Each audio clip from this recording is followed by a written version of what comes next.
Hey, Tom. So Hi, Whoopi, we how are all you? know the craziness. I'm good. Everybody knows the craziness we've been living with and what's been coming out of the White House. Can you explain to me what you think should be happening, what should be going on right now? As a former Homeland Security advisor, what do you think should be happening right now?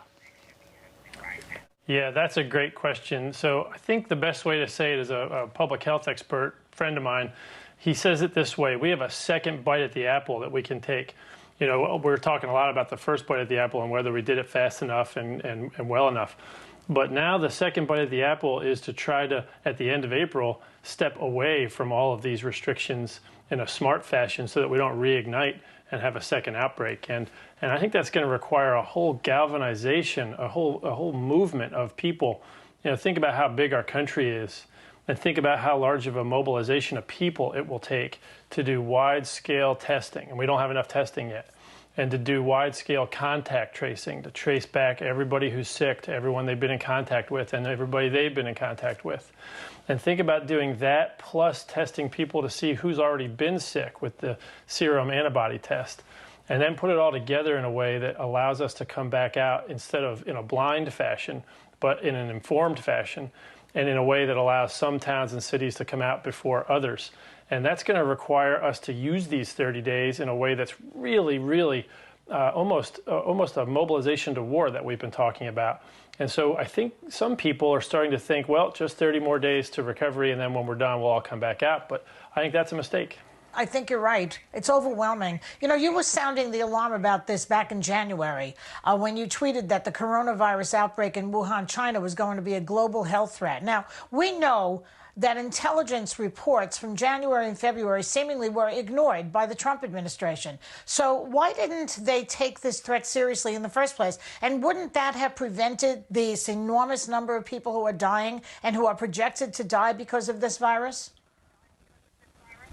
Yeah, one of the things that me and all the other people that I've worked on this with for the last 20 years really have struggled with is how to explain this, not only to public officials and leaders, but to people.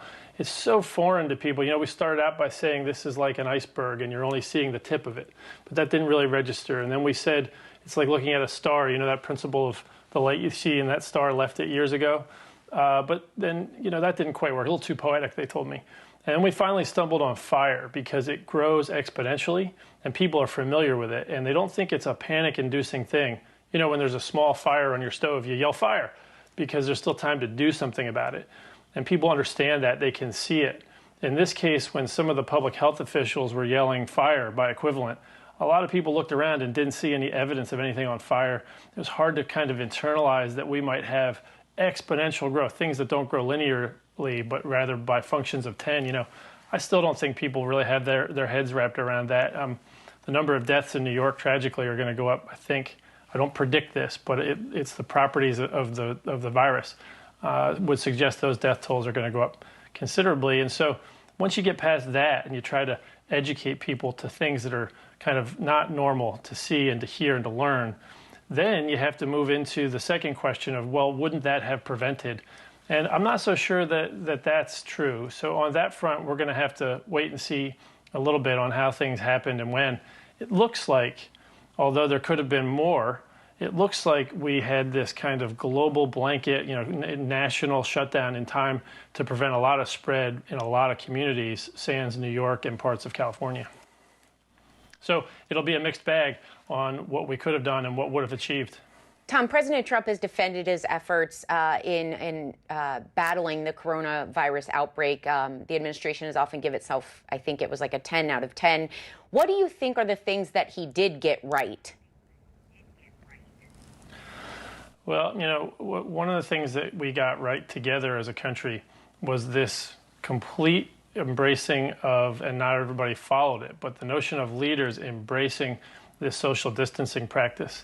You know, remember from 1918 until 2007, the world presumed that the lesson from the 1918 flu was that there's nothing you can do about it, that it's futile. And a lot of really smart people, and I was blessed to be able to work with them back in 2005, 6, and 7, said, we'd like to challenge that. And they decided that they'd look at each city instead of the whole country as a monolith. And they decided it wasn't a tale of two cities, Philadelphia and St. Louis, but it was a tale of many cities. And that those cities that did things early enough and aggressively enough and in a layered fashion, they achieved a different, better outcome. And so when they realized that, they had this paper they published, and that was the strategy that we're following today. It was published in 2007. And we didn't, for a number of reasons, implement it in time in a country our size and scale with 340 million people. But the idea of my second bite at the apple is to take it and apply those principles as we back out of this. So I think the history on this objectively will indicate that we kind of reduced the spread from what we would have expected. Probably 20% on a first wave of our populace could have been infected. That's 66 million sick people, into something closer to 5 or 6% of our population infected. That's still a really high number, and none of this is good or positive news or meant to defend anybody, frankly. But I think that the social distancing we put in place, when we put it in place, achieved a significant reduction. It's certainly not enough, and it's certainly going to overwhelm our hospital systems, and it's tragic to watch this play out.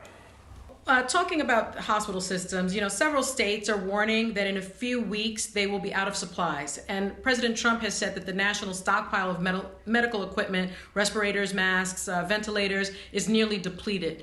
Why is he not utilizing the Defense Production Act so that businesses are just forced to replenish those supplies?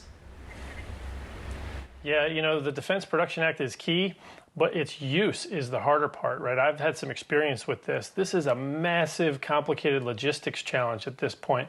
And, Governor Newsom and others will tell you that it's not just about large-scale purchasing. It's about deciding who needs it and whose priorities should trump others, because this is a scarcity of resource problem at this point. We're kind of past what we would have, could have, and should have done, and we're having now to make decisions about who gets what, when, and why. And that's the trick. To be really honest with you, I'd be using the Defense Production Act at this point, not in the priorities and allocations implications. Those are the two authorities that we all talk about every day. We should use them more aggressively. Don't centralize them in the White House. Distribute those authorities. That would be my advice to the president. I spent a lot of time, trust me, on this. I'd be using it for something in addition, and that is to get us thinking now about ramping up the capacity to produce all the vaccine that we're going to need. Once a vaccine is viable, and there is one that works, we're going to have to make 340 million doses.